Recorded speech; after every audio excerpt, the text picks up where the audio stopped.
Hi, everyone, and welcome to Inside AWAI. Today's topic is how to create a winning portfolio of writing samples, even if you've never had any clients, which is usually the biggest conundrum with all of this. How am I going to get clients if I don't have samples? How am I going to get samples if I don't have clients? We're going to tackle that today. My name is Rebecca Matter. I'm the one in the middle, and I'm joined by my partner, Katie Yeakle. Hi, Katie. Hi, everybody. Hi, Rebecca. Hi, Pam. And our Director of Training, Pam Foster. Hi, Pam. Hi, everybody. So Pam and I are going to take you through the content today. Katie's going to be in the Q&A, and then at the end when we open it up for questions. So if you have any questions along the way, if you're watching this live, definitely post them, and we will get to them as we go as well as at the end. But let's go ahead and dive on in. So our goals for today, the first thing we're going to tackle is this idea of not having samples. We never want it to be a roadblock as you're moving forward towards your writer's life, towards building your copywriting business. It's not a stopping point. It's not a place that you have to wait until you have them to proceed.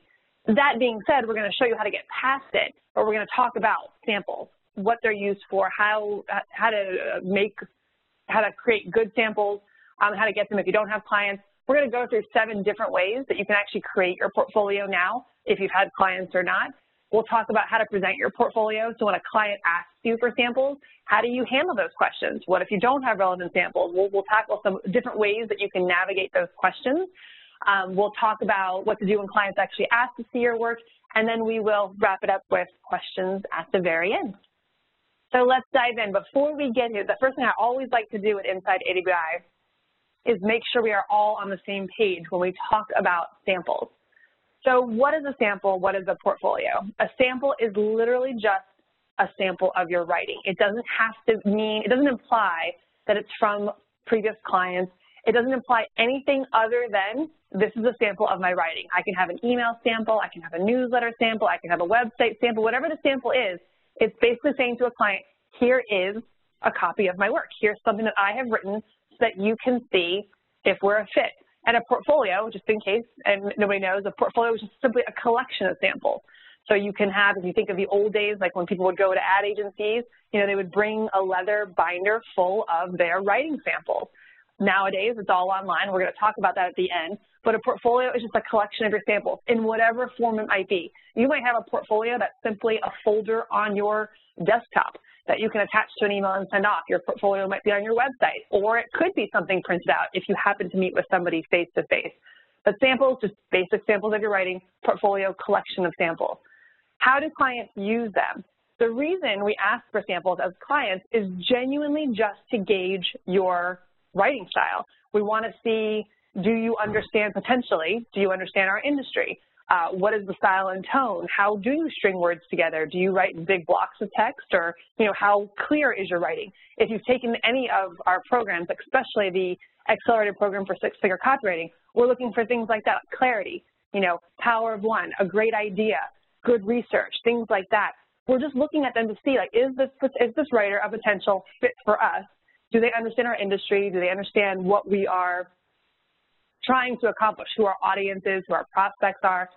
And I get that I'm introducing a lot of other concepts right now if you're brand new to AWAI, but as you take any of our programs, as you become immersed into our world, that will all become second nature to you. But we're really just looking to see your writing. If you say that you can write emails, I just want to see some emails. I'd like to see some emails that you have written to see if I could see mailing them out from our company. Do we think it's a fit? Which then leads us to what makes a good sample. So as a client, I've asked you to see your writing samples. I'm using them just to gauge your writing style. So how do you know if it's good or not, right? How do you know if I'm going to say this is a good writing sample or it's not a fit? There's 3 things that I typically look at when I'm looking at samples. The first one is professional. Does it look professional? If somebody sends me a document with a bunch of random fonts, it doesn't look clean, it's just a mess, or it's just one big solid mass of text, it's very hard for me to take that sample seriously, and it's probably not even going to get past that point. I'm probably not going to read it simply because the writer is representing themselves in an unprofessional way. I'm not saying you have to have anything slick or designed or anything like that, but a simple, clean Word document. Just think about the way that you read emails and websites and direct mail that you receive at home. usually there's nice white space there, right? It's spaced out. It's in a nice readable format and font.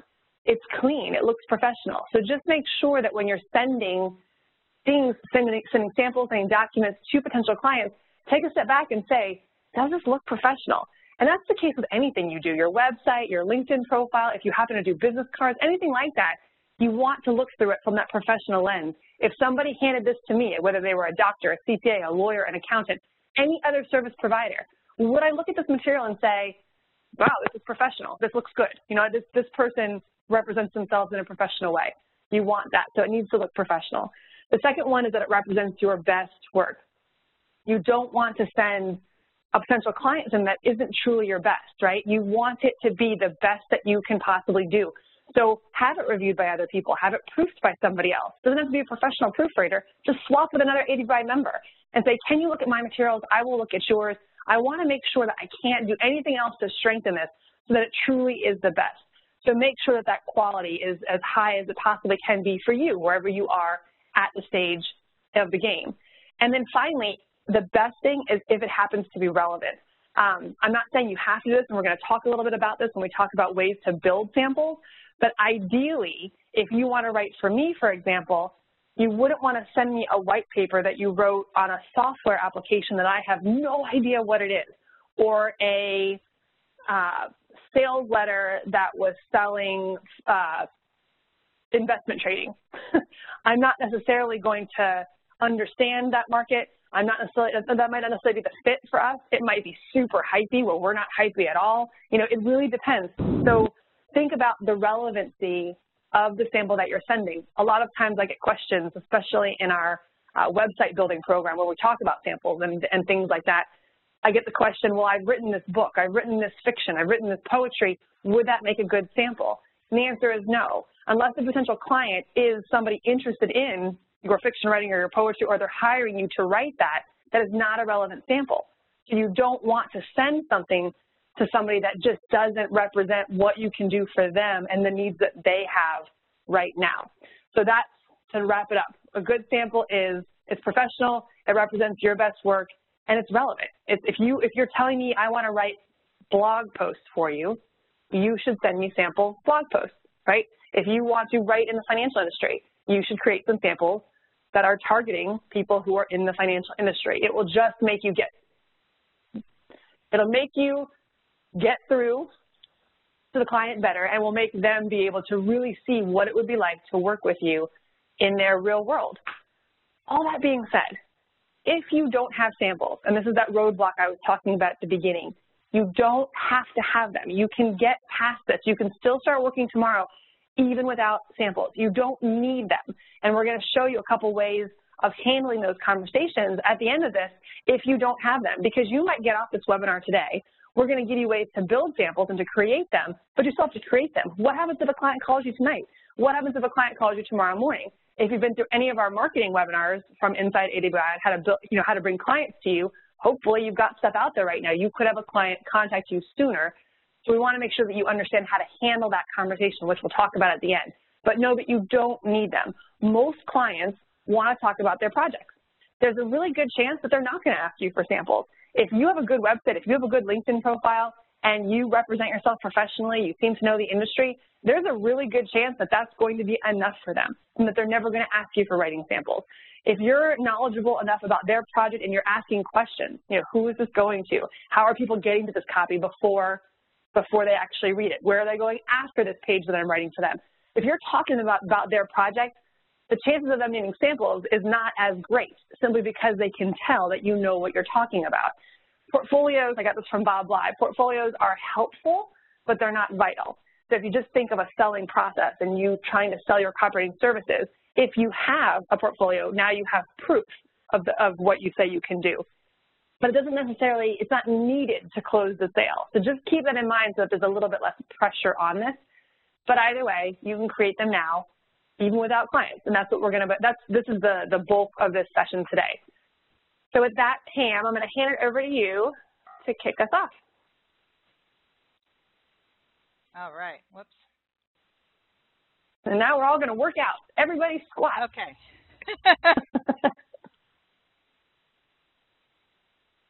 Can you hear me all right?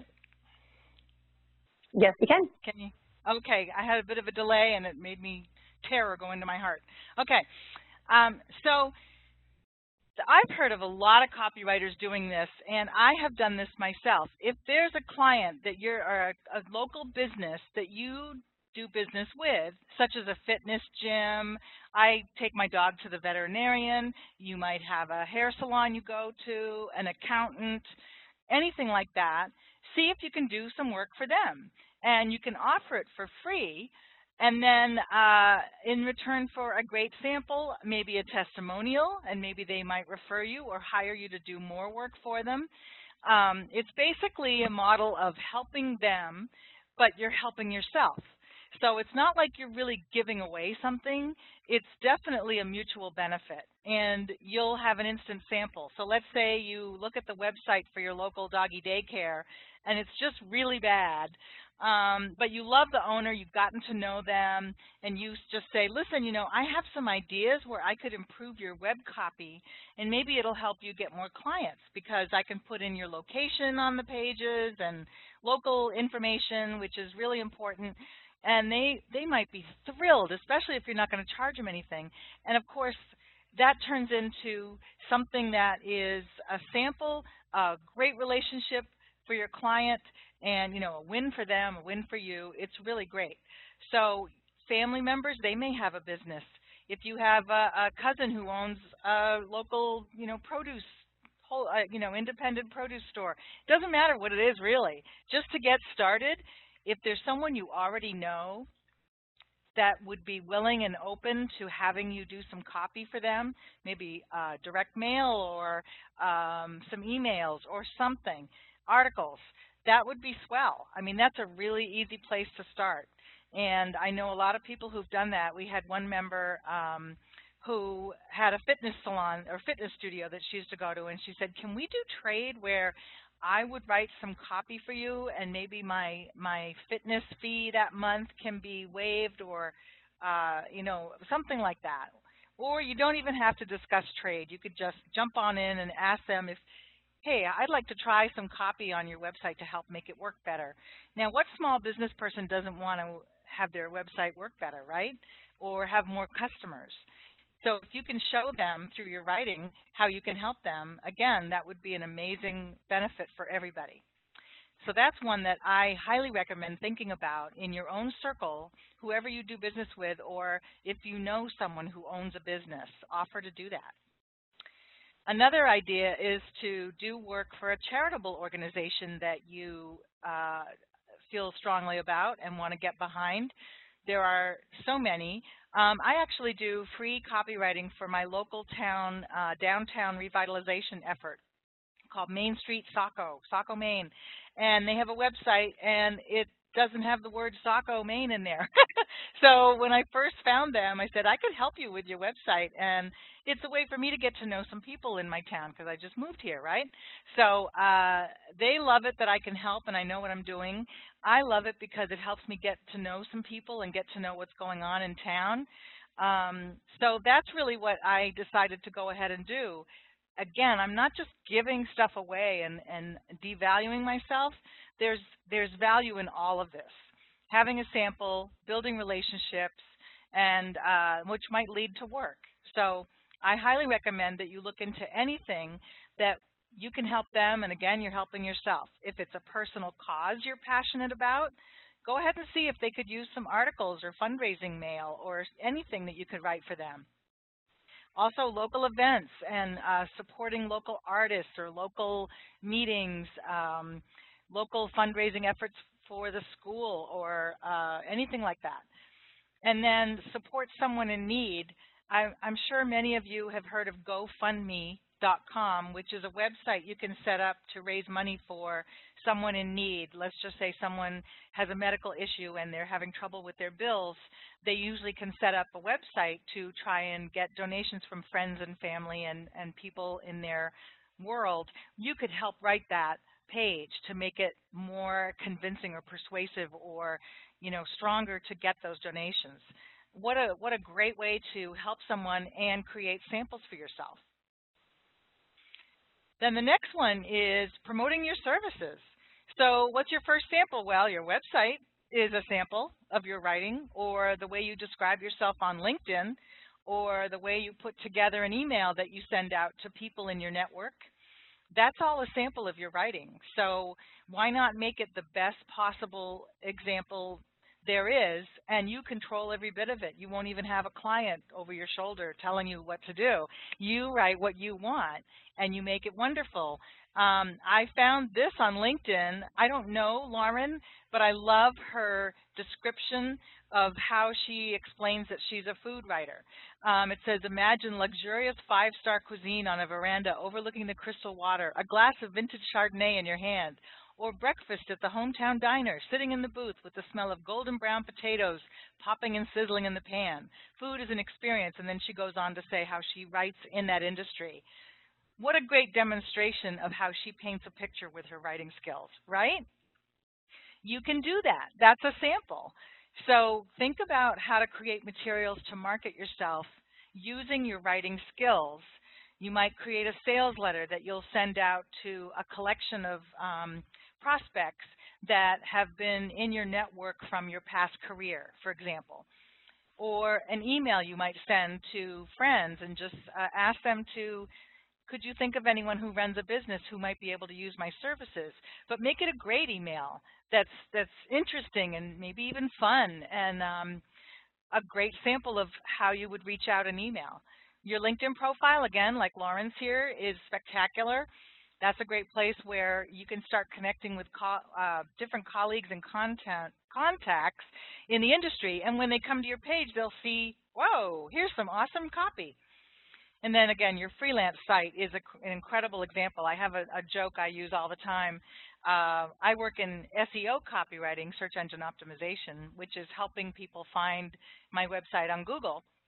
And I used to have a website called petcopywriter.com, and someone else owns it now. But at the time, I wrote everything on my website about my services to the pet industry. So pet websites, pet emails, pet video scripts, and pet SEO services. And the clients would say, well, how do I know your SEO work is really going to work for me?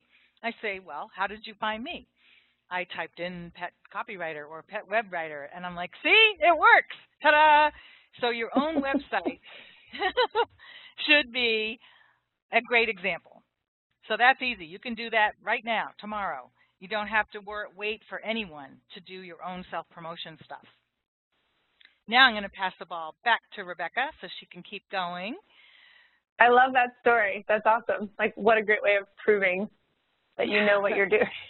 And I've heard so many stories of people writing great sales letters about themselves, or just even email series. There's a writing opportunity called autoresponders, where you're basically writing a series of emails after somebody has taken an action for something.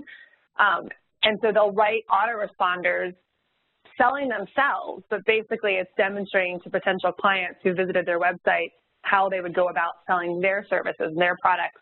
Like, if you like what you're reading about me, then you should hire me because I can do this for you. So I love that idea of using it to promote your services. Okay, so another way of creating samples is to create your ideal samples. This goes back to my idea of having relevant samples. So whether you want to be an email writer, you want to write blog posts, you want to write newsletters, or you want to write in the pet industry, you want to write in infant safety, solar technology, whatever it is, you can actually create the samples that you want to showcase your knowledge of an industry or your ability with a certain project type. And this, to me, is definitely something everyone can and should do. Even if you do the other things first, while you have time in between clients or while you're ramping up your business, start creating these ideal samples. Start creating the opportunity for you to showcase, again, your knowledge of an industry if you've picked a niche, and hopefully you have. If you need help with that, we have a bunch of webinars on Inside AWAI on that topic. But if you've picked a niche, you can then demonstrate how much you know about the industry. Or again, if you want to write emails, you want to write blogs, newsletters, white papers, case studies, whatever it is, have samples that you can show. I've done this work before. So how do you create these samples if you don't have clients? You can pick a company that you'd like to work for. So let's say you want to write for AWAI. You pick a product. You write something. Let's say you want to write a sales letter or you want to write emails. You just write them and then send them to the client and say, I've written these on your behalf. You know, I would love to work for you. here's a sample. You can then turn around and use that sample. What I would recommend doing, though, of course, is removing the company name and just changing it. Just changing it to another name. You're not implying that this has been paid. This is just marked as a sample of my writing. So you would, let's say you want to send this to somebody else, you would remove AWAI, you would remove our product name, and just replace it with something else, copywriting course or whatever the thing is, and that way you can still demonstrate your ability in that industry with that specific type of copy. You can write copy for the company that you work for now. Lots of members have gone to their employers saying, this is what I want to do. I want to be a copywriter. Can I write copy for you? You never know. They could be your first client just by saying that. But get involved in the marketing materials. You don't even have to reveal that you want to be a freelancer. You could just say, I'd like to get more involved in our copy. I think I could be beneficial to this company by, I think I could strengthen our newsletter. I think I could strengthen our website, our social media presence. I could do these things for our business. Just get involved, because those can all be turned into samples, right? You can use those things on your website and on your LinkedIn and be able to show those to other clients in your industry. You could also have just copy that's written on an idea in your industry. It's not for a specific client or anything, but there's no reason why you couldn't write a blog post that is relevant to your potential clients. What are the things that are keeping them up at night? What are the things that you can showcase, again, your ability to, your knowledge on or your ability to do? Gordon Graham is a great example. He has a website called That White Paper Guy. He writes white papers. So his ideal client is somebody in the tech industry who needs potential white papers. He has a great blog, and the blog isn't about writing white papers. The blog is about the impact of SEO on white papers and what this means to you. So it's all based on bringing in the right clients. He's writing blog posts that really are samples because it's an example of his writing, but the content is attracting the ideal client. So that's another idea of a sample. And then again, to create different formats. If you want to write, let's use Pam's example, and you want to be in the pet industry. Go ahead and write your website. That's one sample. Write a newsletter. Now you have a sample newsletter for veterinarians, let's say. Let's say those are your target audience. Write a newsletter. Write an email series. Write what's called a lead generation page, where somebody comes to the veterinarian's website and they sign up for this free report on the 10 things you want to look for in your animals during the summertime, whatever it is. Write the report. Write the emails that follow if somebody signs up for the report. Now all of a sudden, in your industry, you have a sample newsletter for your audience. You have a sample lead gen, a special report, emails. You have a whole package. And that you can hand that over. It doesn't have to be for a real client, but now you've demonstrated your knowledge of the industry and that you can write all these different formats. One just caveat on all of this is we don't want to lie, right? We never want to be disingenuous. We don't want to mislead. So we're never going to put a company name on our samples and where it could imply that we worked for that client, unless that's the truth. But just replace the name. Don't put Starbucks, just put Acme Coffee Company or whatever it is that you want it to be.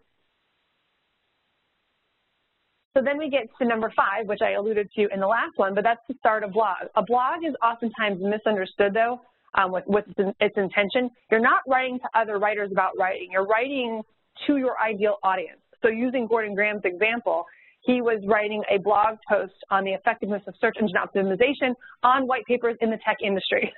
So he was targeting what his potential clients, potential marketers at these companies might need to know about. So just be looking for ideas. If I'm trying to attract veterinarians, what would my blog post be about? If I'm trying to attract pet food manufacturing companies, that's very different, right? That ideal client is interested in something very different than a veterinarian who owns his own practice in a local area. So think about what are the things that my potential clients are looking for, and then put up a blog about that. Put up a blog on a topic that is relevant to your ideal client. The blog serves as, it's great writing practice. We talk at AWAI all the time about writing every day. Now you're going to be writing regularly in your industry, doing a lot of research and really understanding the prospects and what's happening. So when people come to your website, they'll say, wow, this person clearly knows what they're talking about. They're very relevant they understand our industry. I get to see your writing experience. I'm talking now as the client. I can see how good of a writer you are, so I'm able to see your abilities. And the side note is that your blog has actually become a platform, if you will. You now have an audience of people that I may be interested in connecting with. So now you've got other people that want you and need you, and now you become even more exciting and desirable to me as a client. So there's just such a great there's so many benefits to doing this. It's an instant portfolio, and because you've built this platform, you could actually turn it into a business. So this is a side conversation. We have another webinar on this specific thing about how to build a writing business without clients. We call them money-making websites. But you have now created a blog. You are attracting an audience of people. You now have a platform. People are visiting your site regularly. May as well sell them other stuff, right? They might not be your ideal copywriting clients. The copywriting clients, you'll close them, but what about all these other people?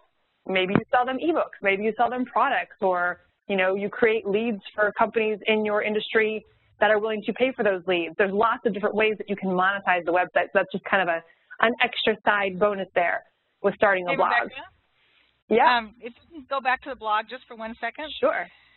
So I want to tell you a little story about the petcopywriter.com blog, because way back when I first decided that I really wanted to write for that industry, I started a blog, and all I did was take whatever marketing trends are going on out there that I can learn about through different marketing gurus out there. For example, there's an SEO expert, Heather Lloyd Martin. There are a couple others, and I would just follow what they're talking about, and then I would take that information and write a blog post. So if you're in the pet industry, what should you do when Google just changed its algorithm? Well, and so I would make it completely relevant to that industry. So I'm not having to come up with topics by myself out of the sky. I'm following what's going on, and then in my blog post, I'm relating it to a client in that particular market or industry. And that is probably the #1 way I got new leads, new clients to come to me online and ask me for services. My blog was by far the #1 way I got clients. So I just wanted to mention how powerful that can be. Awesome. I love the real world examples. And what a great way of knowing that these topics are relevant, since people like Heather Lloyd Martin that's their job, is to stay at the front of the industry. You don't even have to do that. You just get to follow behind and make it relevant to your audience, which I think is a fantastic idea. All right, so then our #6, completing a spec assignment. So AWAI offers spec assignments in most of their programs. Just a quick understanding of what a spec assignment is. A spec assignment is when you write something for some product or service or some company, and you are not getting paid for it up front, but there is the chance of getting paid. So I write something on Spec.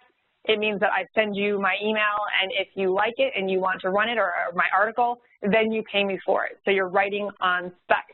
Most of our programs come with Spec. So if you've taken the accelerated program, Email Copy Made Easy, all of them have something where you're able to submit copy for review. Plenty of ideas that we have so many people who have launched their business on the final assignment from the accelerated program, right? They've written a full sales letter. They've never worked in that industry. That's not even in the industry that they are looking to work in, but they've sent that as a sample, and it's good enough, and clients are excited about it and hire them on it. So just do one of the spec assignments and post that as your sample. When doing specs, definitely follow instructions. We give a lot of guidance on how to make something that's good, that's valuable, that's professional. So not only writing what we tell you to write, but listen to what we do in our instructions. Listen to how we tell you to format it, any specific character lengths, any specs for how long it should be, how it should be formatted, what you want to look out for. We're giving you all these tips. So not only are you more likely to get the job, but also so that when you turn into a sample, again, you know that it's a good quality sample. Always do your best work. That is a big tip across the board with everything. And then use it as a sample and send it to the company. You can do it from AWAI stuff, or again, you could write for clients. If you know that company ABC, I'm blank at the minute, Burt's Bees is the company that you just, gosh, you love their products. And if you could write every single day about them, that would just make you so happy. Maybe it's worth your time then to just go ahead and write an article for them and then send it to them on Spec. Hey, I was thinking about this. I saw that you're launching this new product line, and I really feel like this is a big opportunity for you to touch this market with this topic. I went ahead and wrote this article for you. If you'd like to use it, great. Go, this is my fee for it. No harm if you don't want to, but I just wanted to, I was so excited about this. I thought about writing this for you, and so I did. Here it is, right? It's a spec assignment. If they use it, they pay you for it either way. You can strip out their name and use it as a sample. So that is spec assignment. All right, Jamie, I'm going to hand it back on over to you. I think you like this topic. I love this topic. I love all of these different ideas, but this is one that's close to my heart because I think that probably everyone who's listening right now has done some writing before. When I worked in corporate America and I was so hankering to get out, I wanted to do something with my writing work, and I did some creative writing, and I wrote poetry, which could be song lyrics, and I used to write just funny stories. So you've written something in the past, I bet. If you're interested in being a highly paid copywriter, you've probably written something in your past. And the story of that is I had one person I was talking to who was just struggling to figure out what kind of market she would want to write in. She really was thinking about the Christian market. There's a whole industry in the Christian area of products, services, retreats, those kinds of things. But she said, I really just don't know if I'm qualified. And I said, well, tell me about your background. So she explained that she's been heavily involved with her local church. She writes their newsletter. And I went, stop right there. You write their newsletter? Hello, that's sample. That's background. That's experience. That qualifies you. And so she didn't even think of it, and we were giggling about it because, you know, she has been writing already in that market. So think about anything you've done in the past, whether you've written local news articles for the local weekly newspaper, or you've even written Craigslist ads. I mean, I put up a funny one here, gently used orbital launch vehicle. The copy is hilarious. It's they're selling a rocket for $1 million or something, and it's in a Craigslist ad. It's wacky. But I've seen some incredible Craigslist ads. And that's very creative and smart and using persuasive sales copy, and you didn't even realize it. So think about anything you've written. Have you helped your children with school fundraiser emails? Anything you can think of in your past. Maybe even you worked for the college newspaper. It doesn't really matter. It just shows that you have the ability to write, put sentences together, bring an idea to paper, and it's incredible how much you actually probably have and you don't realize. So do sit down and think about, or go in your attic, or whatever you have to do, and think about what you've written in the past to this point and see how it might relate to what you're doing now, either blog posts or articles or something you can turn into your web copy for yourself about your background. You know, I think you probably have something. So don't sell yourself short on that one. Now we've given you 7 ideas, and they're all pretty easy. They're all something you can sit down and do as soon as you're done with this session.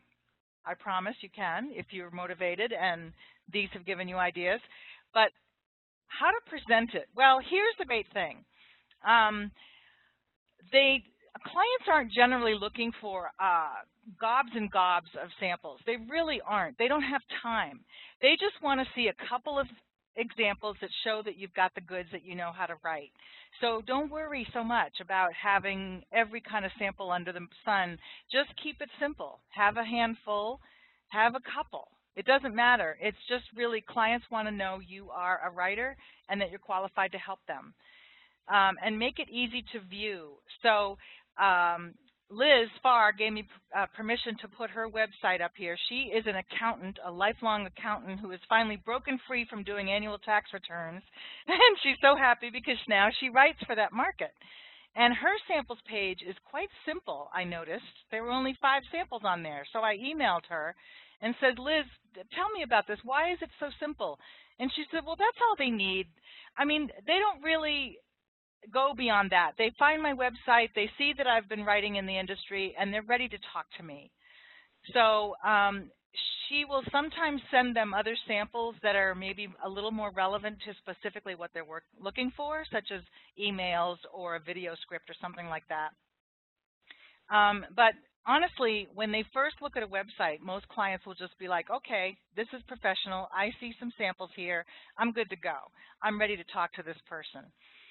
So keep that in mind. You don't have to have an arm's length of samples. Just a few will do just nicely, quite nicely. And you want to provide context in your samples.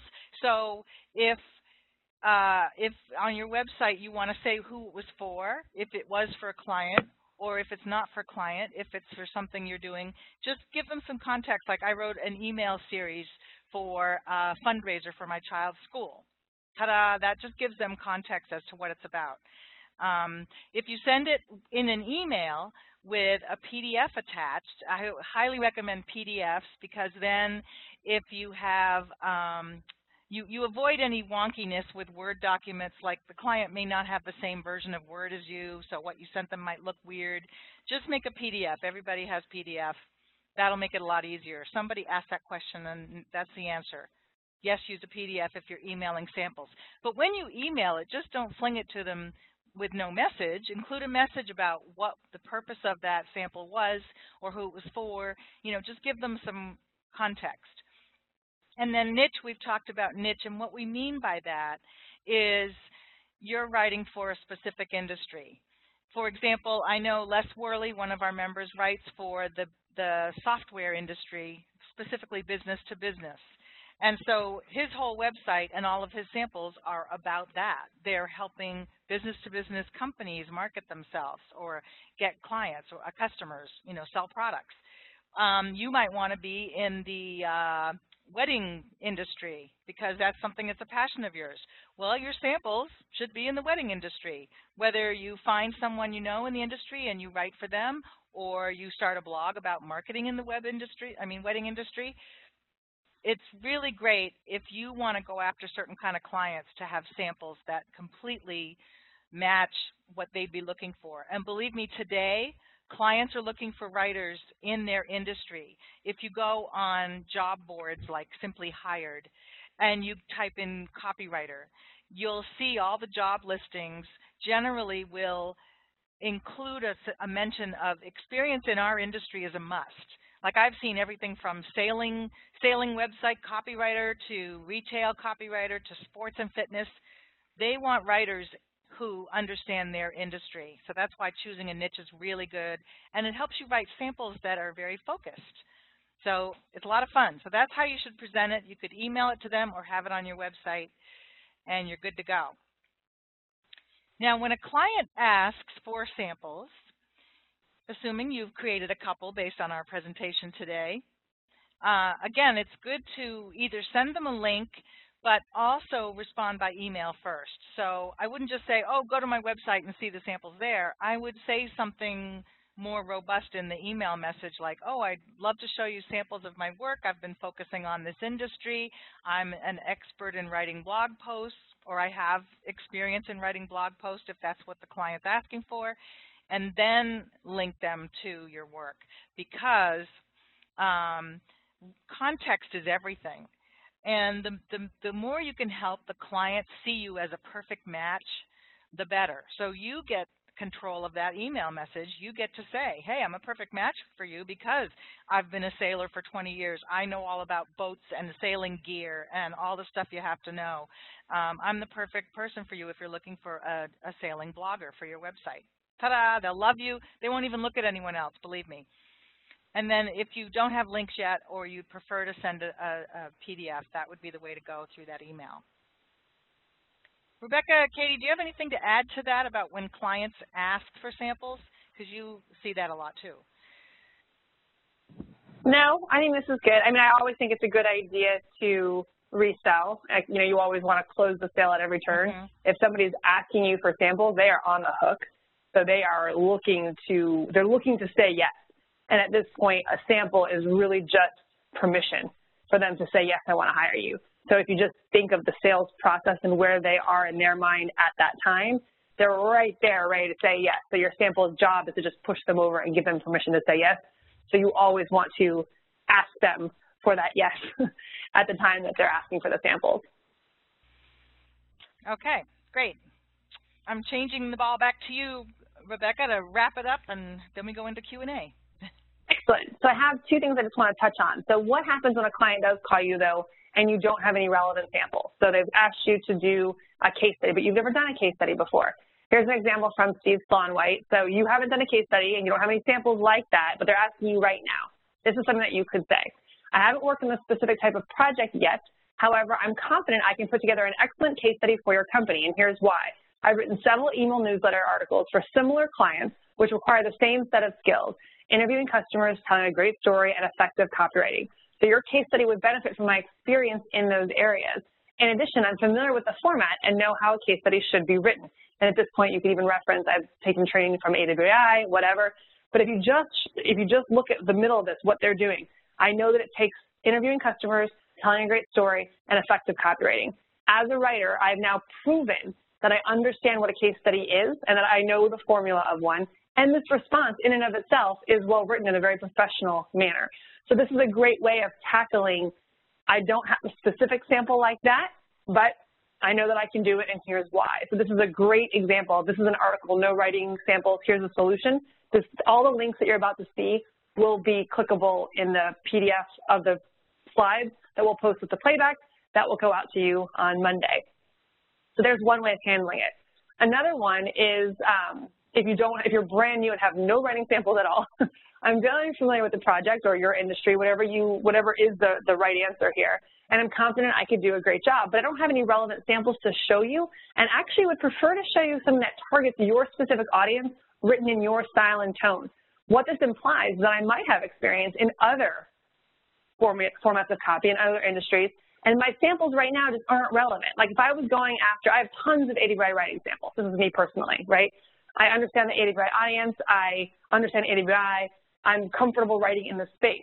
But let's say I was going after a copywriting job with Agora Financial, right? Sending them any of the copy that I've written here wouldn't necessarily be relevant. Or I was targeting veterinarians, and now I want to be a pet copywriter.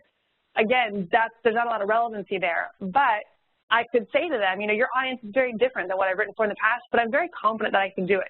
Why don't we just do a small article or email first, and that way we can both see if we're a fit for one another. Now what that also tells them is that I'm also not necessarily willing to jump all in yet. I'm not necessarily sure that this is the right connection, and so let's just do a small project first. That way you can crank out a sample, your best case, your best quality sample, because you're writing for them. They're giving you an assignment right then. You are writing for them for their specific company. You can look at all, let's say you're writing an email. You would immediately download their emails, sign up for their emails and see how they write, mimic their style and tone. You would look at their website, look at their materials, and you would be able to write something that was so relevant and so compelling that it really would be the best possible example of what you'd be able to do for them. So again, another way of getting around the question if you don't have any samples or just don't have any relevant samples. So the best way to start. Now, you have ways to do this. What do you do now? Look back at what you've done. Is there anything there? The programs that you've taken from AWAI, your past employers, writing that you've done, do you have anything there? Or determine what samples you want and need. If you are going to be a newsletter writer, an email writer, case studies, white papers, whatever it is, think about the samples that you want. What are the ones that are going to showcase what you can do for potential clients? Remember my veterinary example of writing a landing page and the emails and the newsletter, all for this one company, fictitious or not. Think of your local veterinarian or whatever industry you want to be in. Write a full package of all the different types of projects that you want to write for a client, and then have that is your sample, a very wonderful, cohesive, relevant sample for your industry. You can pick one of the approaches mentioned here, but no matter what, I want everybody today to set a date to complete at least one sample.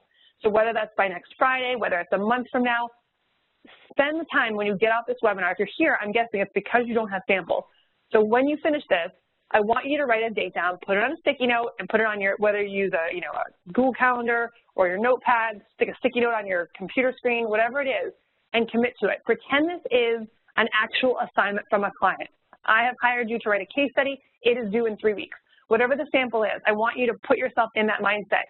Two things are going to happen. One, you're going to prove to yourself that you can, you're going to get this done, first of all. You'll have a good sample. And two, you're going to work through a simulation, basically, of what it would look like for you to, how long does it take me to write a case study? People always ask, how do I know how long it's going to take to do a project? Well, you write it, and then you find out how long it's going to take you. What better way for you to understand how long it takes you to write a case study than to write a case study, right? So it's a great exercise. And again, you'll be meeting a deadline, you'll have the sample at the end, and then do it again, and then do it again. The best way to learn is hands-on. And so this gives you a great, again, real-world simulation that you can put yourself through, which is going to give you experience and samples. And once again, go for it with your best effort. We're always about doing your best, doing your best, doing your best. So all of these links will be, again, clickable when we post the slides. The first one, I want to note our article archive. If you go there, if you just click on that, it will take you to all of our articles on samples. I would also recommend that you search portfolio. We have so much great content from some of the industry's best experts, and as well as your peers, people who have already done this, who are 2 years down the road, 3 years down the road, 6 months down the road, but are further ahead. Search our website for anything, and I would bet that you will find quite a bit of content that can help you, and it's free. It's all on our website. So use our article archives. That one is for samples, though. I also recommend that you should have a website. If I'm the type of client who's going to ask to see your samples, I likely have already checked out your website, and that's really where you're going to end up posting your samples. You need a website. We have this webinar series called Build Your Freelance Website in 4 Days. I've created it about 8 years ago now, and it will be updated every single year, but I created it because I was trying to put together my own website, and it was so frustrating. And so I finally figured out how to do it, and then I decided to teach other writers how to do it in a non-technical way. I'm not technical. I'm a marketer writer. I do not understand technical stuff, but I figured out a way to do it and how to teach it in a way that isn't that scary, so that everybody can do it themselves, so they're not relying on technical people. They're not having to invest money in having this stuff built and then having to pay somebody else to update it every time they have a new sample, every time they have a new testimonial. You're not having to pay someone to update your website. I will be doing it again live starting at the beginning of August, so it's something worth checking out. I only do it live once a year. I'll be doing it at the beginning of August. You'll get an email about it at the end of July, but it is there now. If you wanted to get started, you can access the recordings from past sessions, but we update it every single year. We go through it live every year. So if you want me to help you build your website, if you want me to help you walk through this whole thing, including samples and things like that, definitely join me for that. We also have 2 Inside AWAIs that I want to point out. One is how to talk to freelance writing clients. If you're here on this session and we're talking about samples and portfolios, it's because clients are about to come calling. So we want to make sure that you're comfortable having those conversations. Pam Foster put this session together. It's exceptional. It really helps you understand the mindset of the person on the other end of the phone based on who they are, based on the kind of business that they're in. So she walks you through 5 different personalities that you're going to be talking to as a writer and helps you navigate those conversations simply by knowing where they are, what they're looking for, what their pain points are, what's keeping them up at night, what they're looking for in a writer. I recommend everybody check that webinar out. It's free. And then one that we did, I think it was the month before last, 26 ways to find clients. If you're going to have samples, we may as well start seeking out clients as well. We rapid fired through 26 different ways to find them, and that is all available. These links will be clickable, but also on our Inside AWAI page. And with that, thank you very much for joining us today, and we can open it up for questions that we weren't able to answer in the Q&A chat. I want to start with one. Christine just said, I thought I didn't have samples, but I actually have a book of interviews on a particular subject that I self-published. Samples. Yay! So, I asked her, isn't she glad she joined us? Now she knows seriously, we call that a win. Another question that I wanted to address, I'm just looking for it here. Kate is asking, she's been wondering about how to ask clients for permission to use copy I've written for them as a sample in my portfolio, and was asking if we had any materials specifically on this. And my answer was that we haven't really talked about this directly in an article or a program, but that 9 times out of 10 it's really not an issue, and you just ask at the end of the project, just simply, once it's completed and they're happy with it, and let them know what you want to use it for. The only time when it could possibly be an issue is if they haven't mailed it yet, and maybe they don't want their competitors to see it yet, or if you're writing in someone else's voice and they don't want to necessarily lift the curtain that somebody else is writing it. Those would be the only times when I think it might be an issue, but most times, clients understand that in a business, and this is part of how you grow your business. So it's not something that you need to be fearful of asking or concerned about. You just have to do it professionally and simply and directly. And so I don't know if Pam or Rebecca, you have anything to add to that. I'd like to add to that because I've had, basically when I'm done with a project, I will ask my client, is it okay if I post a link to it or something on my website or mention it? And usually they'll be fine because it's going to be public anyway. So the only difference would be when I'm writing a blog post in the client's voice. But for example, when I put links to different clients I've worked for, those links go back to the client's website, and that's good stuff for Google searches. So they actually really love it when I link to their website from mine as a sample of my work. Excellent. Another question Eric is asking, he's still not clear about blogging. If in the health industry, I'm in the health industry and want to blog about a diet and tie it to a current SEO trend, not sure what that looks like. Am I blogging about good content for the diet or SEO trends for my clients? So what hat does he have on? That's a Pam question. Yeah. So there are two kinds of blogs in the world, in my opinion, if you want to attract clients. There is one that you write, like I did for petcopywriter.com, which was all about marketing tips for that industry. But also, if you have a blog on the side where you're writing incredible diet information and you want to show your client that you can write a great blog post for them too, or a great blog series for them, that is a wonderful example of your work. So it's not going to necessarily bring clients to you, but it's an incredible credibility factor. If a client calls you or something, or you're talking with a potential client at a trade show or in the coffee shop, wherever, and they go, oh, I really need a blog for our diet company. Can you send me a link? And then you send them your diet blog, and they go, oh, man, this is the right person for me. So that is a different kind of blog that could work in your favor. Excellent. Teresa's asking a technical question about adding a link to an email. How do you add a link to an email for a client? You know, that's something that's easy to Google. You know, you can copy and paste, but it is best if you can have some step-by-step instructions that walk you through that. I wouldn't do it anyways. So what you'll typically do, let's say you were writing an email for a potential client and you wanted text to be linked. So think about an email that you got from AWI. Go to one of the ones from today, and you'll see where the links appear in our text. All you will do is take that text, highlight it, and then insert a comment that says, add link here. You will never do any of the linking because the linking is created by the company's technical systems. So whether it's their marketing team or an application that they're using, they will do anything technical on their end. Your job is just to write the copy and indicate where the link should go.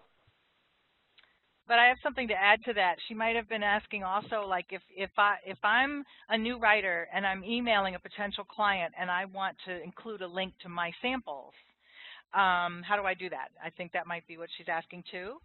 So yes, basically, sorry, go ahead. No, go on. There are lots of YouTube videos on how to do that, but basically you go to the web page that you want to link to, you copy that web address, and you stick it in the email, and then it becomes a link. But you can find more detailed instructions and how-tos and visuals and stuff on YouTube. It also might depend on your email platform. So, just looking here, make sure I didn't miss anything. There was one that I saw, and it's gone now, but earlier when Rebecca was talking about doing a short sample for a client to get started and test the waters with each other, Ingrid had asked if the copywriter should charge the client for that, but I still feel like answered it. Oh, you did? Okay, I missed it, sorry. I did, and I said, yes, you should charge for it. Okay. If they're calling you about potentially, you working for them on a bigger project and you're saying, I don't want to work on that bigger project, let's do the smaller project first, you would charge them. You're like, let's do an article, you know, $300 and see how that goes. Guys, we have a ton of questions coming up that need to be tagged. So Shantique and Fran, if you can get in there and start prioritizing, that would be awesome. Okay, Mary Kay is asking, I have a book review website for 5 years. I had a book review website for 5 years until it got hacked. I have snapshots of the review pages and have the original review text. They're long form, 1,500 to 1,800 words. Could I show a picture of the original page and a PDF of content? I don't see any reason why not. No. She owns it. As long as they can get to, as long as they can read the text. Yeah, everything is about making it as easy as possible for your potential clients, the people that you're speaking to get a sense of what you can write, what you're capable of as quickly as possible.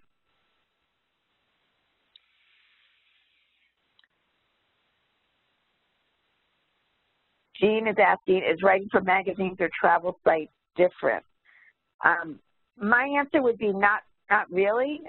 Again, it's all about knowing who the audience is, and so many magazines have sites, so many sites have magazines. I think it's more important to know, are you talking to budget travelers, or are you talking to high-end travelers, or focusing in on that way and just writing the best content, and then, you know, they'll figure out where it fits. I don't know if you guys have anything to add to that or disagree with that. I was answering another question, so I'm sorry, I wasn't hearing.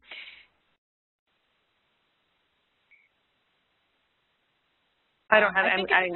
Yeah. Yeah, I was just going to say it depends on what you want to get for writing assignments. Like if you've written for magazines and that type of thing and you want to do more of that, then great. Or articles for a client online, you could certainly use those magazine articles as examples of your skill.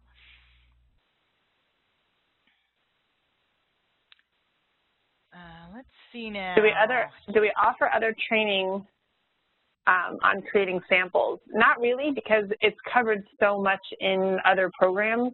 Again, like the Build Your Freelance website series, we talk about samples, but just there's no reason why anyone on this webinar couldn't create samples today. You just need to, again, if you want to write emails for the veterinary industry, write 3 emails for the veterinary industry. You know, it doesn't need to be overcomplicated. It can be an article on the same, in the industry that's targeting those ideal clients. It could be a blog post. It could be a special report of something that's interesting. Just pretend, you know, like who's your, don't even think about the name of the client, but let's ring, I'm calling, who am I?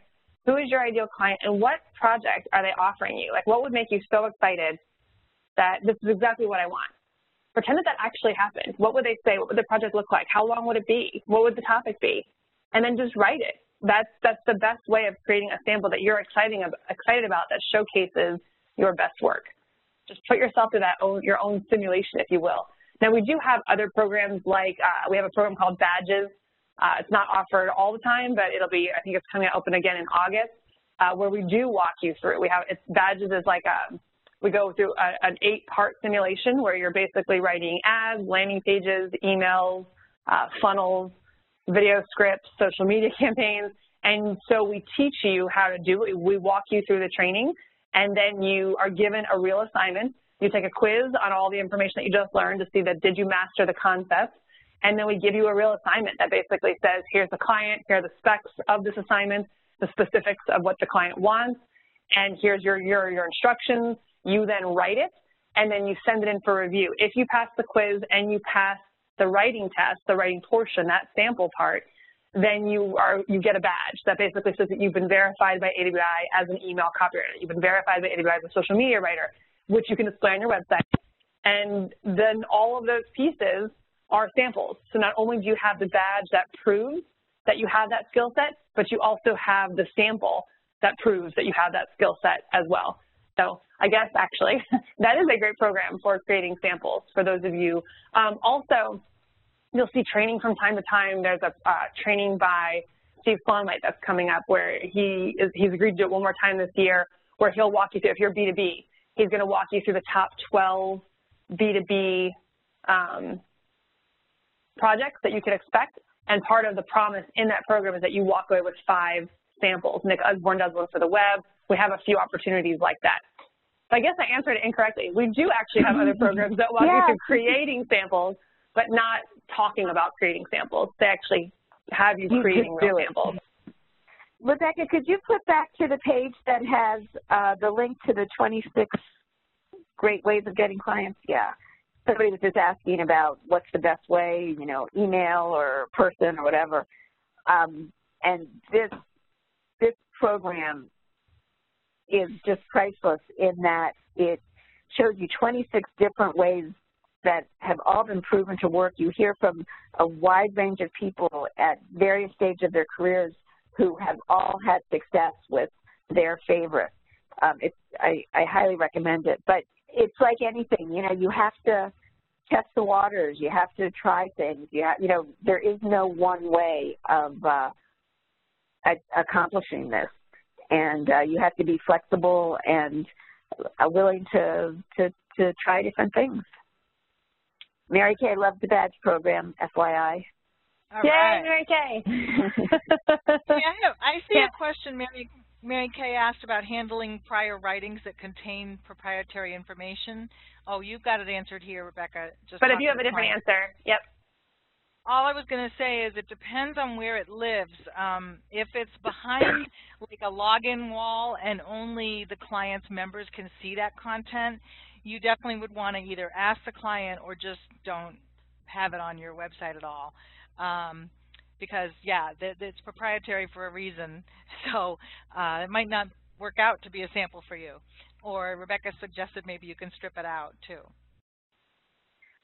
All right. I think let's do a last call here for questions. Oh, Mary Kay. I was an employee when I wrote it, and it was in-house, so caution is probably not to use it. Well, I mean, if you have a good relationship and again, it's just a conversation. As long as you ask things politely, professionally, directly, be upfront, the worst they can do is say, you know what, that doesn't work for us, or, you know, no, we would prefer you not. I mean, it's not the end of the world. So if you think there's an opportunity or if there's some value to it, it's definitely worth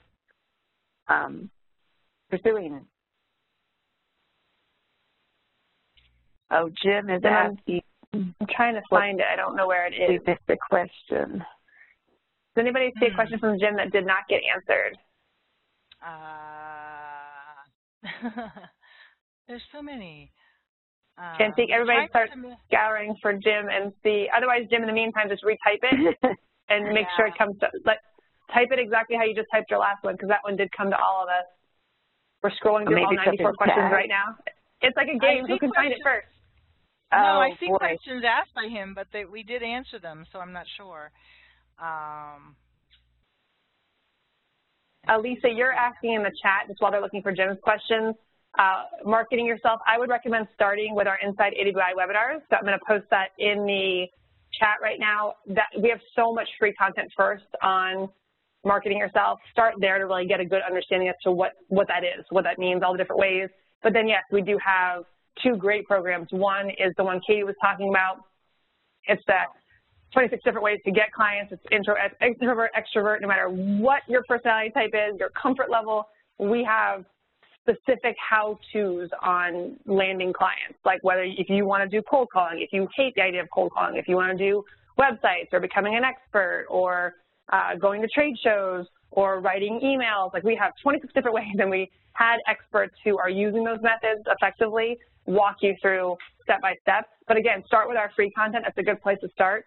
In addition, in August, you're also going to hear something called about the Virtual Business Building Intensive. It's another program that I've put together where we literally walk you through the 8 steps of building a business. So picking your niche, Pam teaches that one, creating your marketing message once you have your niche, putting up your website, creating an info kit, deciding on your pricing, learning how to close clients, learning how to reach out to clients. We walk you through all the steps. That's called the Virtual Business Building Intensive, and it will be opened up again in August, I believe, is our next.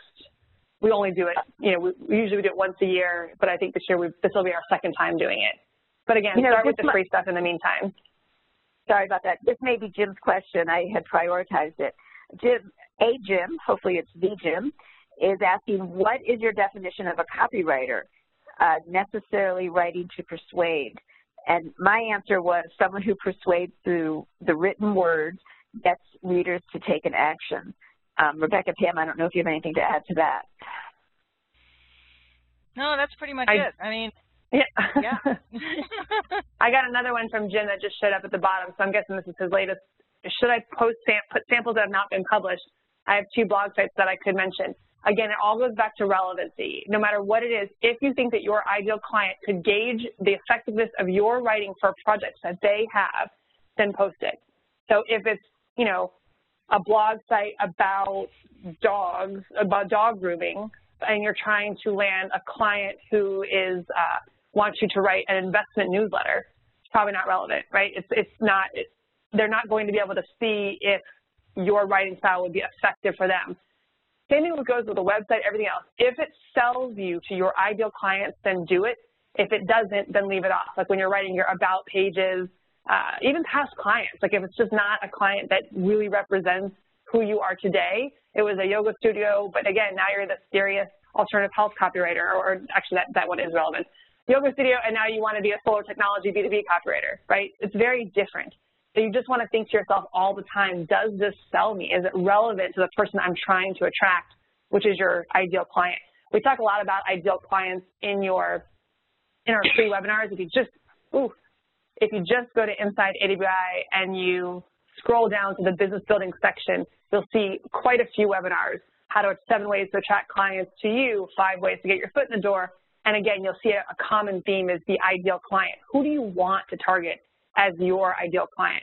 If you just think about that first, then you'll be able to answer the question of, is this sample relevant to them? Is this website targeting them? Is this article on my blog useful to them? Because you know who you're writing to. It all comes, it's a copywriting principle of knowing your prospect. And in this case, your prospect is your potential client.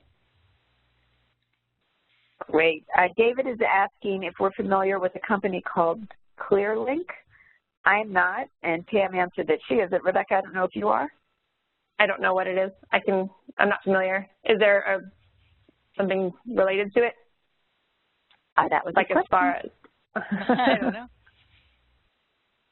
So, David, if you want to get something else in quickly. But I think we are. I just want to post one link. There it is. Pretty much up. Oh, Pat. Go ahead. Oh. You have okay, Pam. What's your question? I see a question. Can you have multiple target areas? For instance, I can't pinpoint a niche, but I like several things you mentioned. Does having more than one work against you? I have a feeling we may be talking about 2 different things. When we talk about niching, we talk about focusing on one industry. Well, and that might be what you're mentioning too. And I would highly recommend starting with one at a time, because it's really hard to. This is my analogy you guys have heard so many times, you're probably sick of it, but it's like you're standing on a dock and you have your foot on the dock and a foot in the boat, and the boat is moving away from the dock. What do? You have to pick one, right? Or you'll fall in the middle in the water. So that's the way I feel about trying to have 2 promotional websites for yourself or 2 focuses when you're trying to look for clients. It's kind of hard to do that. And if you were talking about maybe specialties, writing specialties versus industries, then that's fine. You can offer as many specialties as you want. But I have a feeling you were talking about markets or industries. And I did post the Inside AWAI about picking a niche, which is great and could be helpful there. And then also just a related question, Dylan is asking, basically the same thing. LinkedIn only allows one professional career, close to the same thing. LinkedIn only allows one professional career profile on their site. He's asking if there's a workaround. And again, I think it's that same thing. You kind of have to pick one. Yeah, and we have a lot of, we have a session on Inside AWAI session on LinkedIn profile, and I think I just posted that. Yeah. Yeah. Yeah. Yeah. You just work with your one and make it just add the fact that you're a copywriter now and talk about that. Okay, well. Wait, everyone's asking for I'm posting links as fast as possible. Oh, if we have video scripts, there's one that we have. I'm posting it now, Tiffany, and we also do cover video scripts in the Badges program. But we don't focus on traditional script writing, like screenplay, because I think there was another question about screenplay writing. We have a question, would you consider small business, regardless of the industry, just starting out? I would get any client you can. Just starting out, go for it. Go for any business you can find who will be happy to have you write some copy for them. You can always pick your niche as you get more and more traction and you decide you want to really focus on one market so you can attract more clients. But when you're just starting out, I'd say go for it. Whoever you want to work with, just find some clients.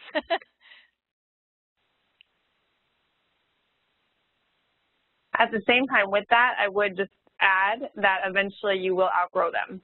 Small businesses typically are not going to have the budgets that you're going to want long term. So just like with writing on Spec, sometimes we talk about writing for free, just for getting samples, for getting experience.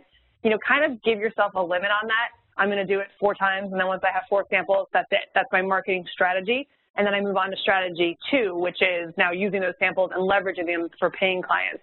Same thing with small business. Eventually, your time is going to get sucked up. So you're going to run out of time, whether it's 20 hours a week or 40 hours a week, and the only way you'll be able to make more money as a writer is to attract clients who can pay you more. We actually have a webinar on that, big shock, how to make more money as a copywriter, and that's one of the strategies is to go after clients who have bigger budgets and pass off those smaller businesses to your fellow AWAI members who are just getting started as well. So just to always keep that in mind, whatever niche you pick, whatever strategy you're operating in right now, it's not going to be that way forever. So define where the line is. Until I make this much money, I'm going to stay here. Until I land this many clients, I'm going to stay here. But after that time, I'm going to move past that, and I want to go on to the next quote-unquote strategy or goal in on my path to the writer's life. Okay, Caitlin was saying this has been so helpful that she's been overwhelmed and not sure where to focus. She's looking forward to more webinars, and my response is we do this every month, so be sure and join us. And there is just an absolute gold mine in the past sessions that we've done. I think we're close to maybe having done 40 or so of these. It's definitely more than 3 years worth. So anything that you could be wondering, we've probably covered or we will be covering. And if you have any ideas for sessions, send them our way, and we'll get them on the list. Actually, I meant to mention at the beginning, this session came from an Inside AWAI attendee. So every time I'll send you an email with the playback and ask you if you have any ideas for future sessions. If you need something, let us know. Pretty much, pancaking me. If there's something that we can do to help you move forward, you can guarantee that we're in. Like, count us in. So let us know what you need. I do recommend that you go to the Inside AWAI page first to see what else is there. But even if we covered a topic and you're like, I wish you guys would have also talked about this, or that you had gone into more detail on that, we can always redo it. If we covered a topic that was exciting, things have changed, or again, we could have done a better job or a deeper dive or something, let us know. We're happy to revisit the topic and do it again.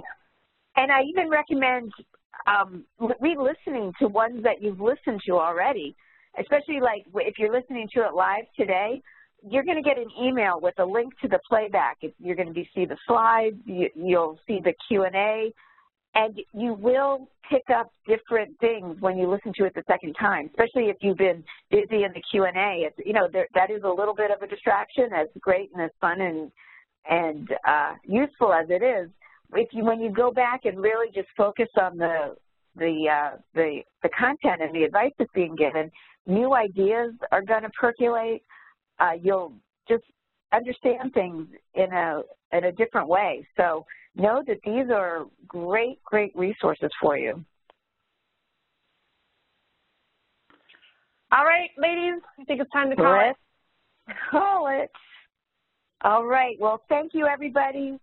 Really great participation, great questions. I can tell how excited you are about this and serious. and I'm looking forward to celebrating your success. Me too. Thanks, Katie. Thanks, Pam and Shantik and Fran and our tech help. And Jade. And thank you, everyone, for joining us today. All right. Bye, everyone. See you next month.